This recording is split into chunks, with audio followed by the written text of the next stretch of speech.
Let's be honest, anxiety is not easy to deal with. But ironically, it's also one of the most studied emotional states and the one that can be dealt with highest efficacy and effectiveness. But first thing first, if you feel that your anxiety is lowering your quality of life and or limiting your life in an impactful way, make sure to reach out for a licensed professional for help.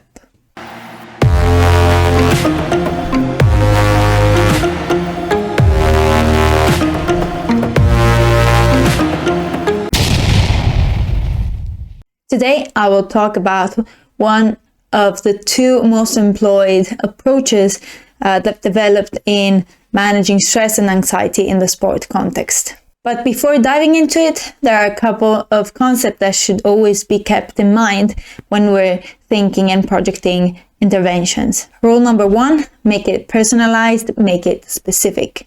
Check for each athlete the individual's level of anxiety with respective to the zone of optimal functioning in anxiety before making an intervention. This is why personalization is so important, and the assessment is so important. The research identified some specific anxiety-driving stressors that can be found in sport. Keeping this in mind will help to identify the context in which the intervention to be applied to. Lastly, I've already said this in other videos, but it's important to differentiate between cognitive and somatic symptoms of anxiety. The first refer to thoughts and beliefs related to being anxious. The latter refers to the somatic feelings that are linked with feeling anxious, like increased heart rate, hand sweating, and so on. I can't breathe. Am I dying? In this video, I will focus on the framework which was developed to manage the symptoms of anxiety in a relatively short term. This framework is called the reduction approach. This comes from the traditional idea that too much anxiety can hinder performance and aims at reducing its intensity. Firstly, this approach targets somatic or cognitive symptoms of anxiety, one at a time.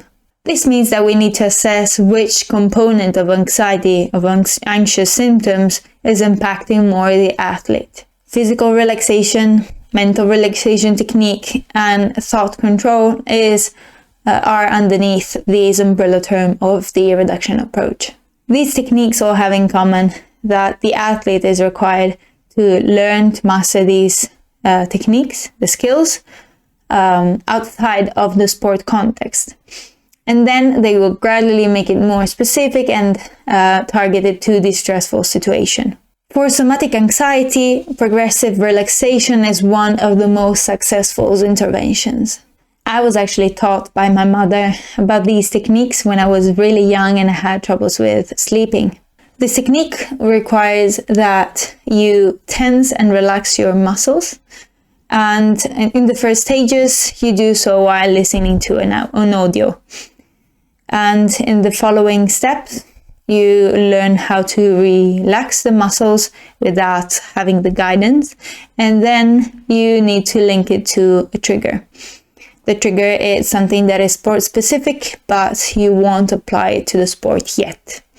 First, you need to use the skill in stressful situations, semi-stressful situations outside the sport. It could be, for example, during a queue or when you're running late.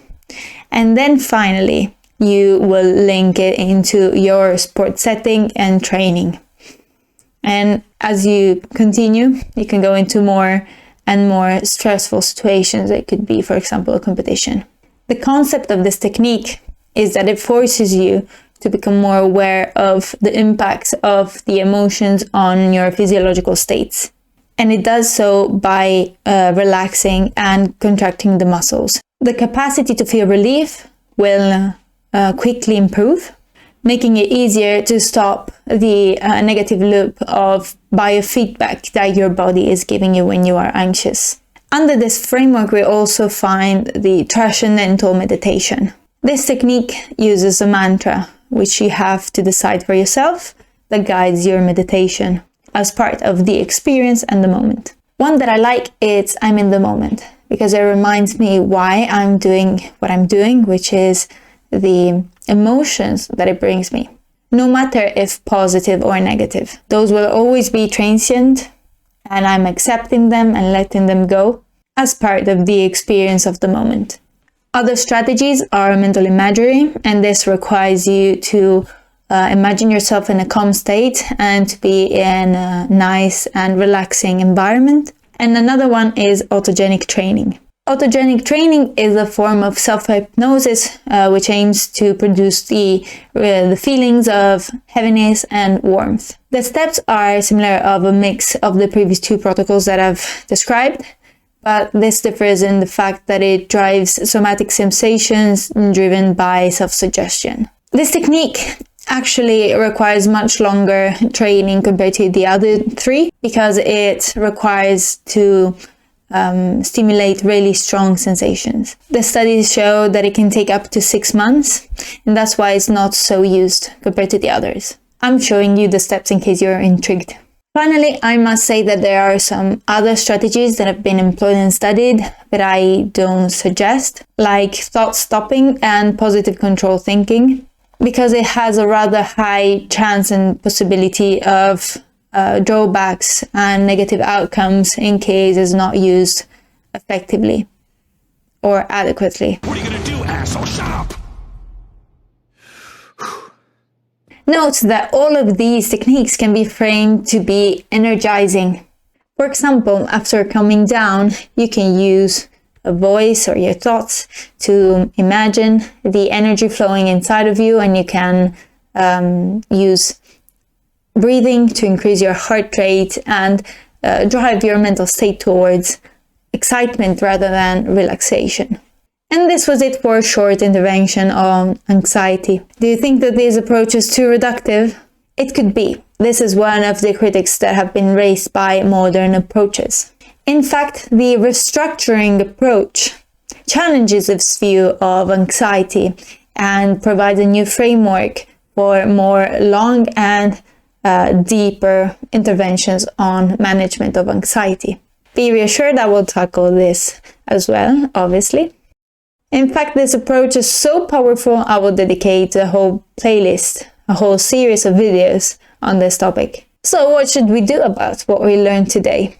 Well, the reduction approach has actually been integrated into the restructuring approach, but just as techniques, so you will encounter them again.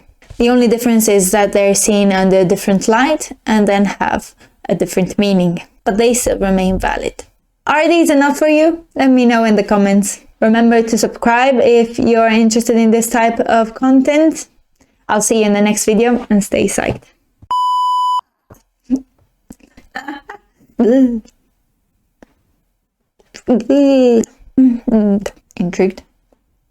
Intrigued.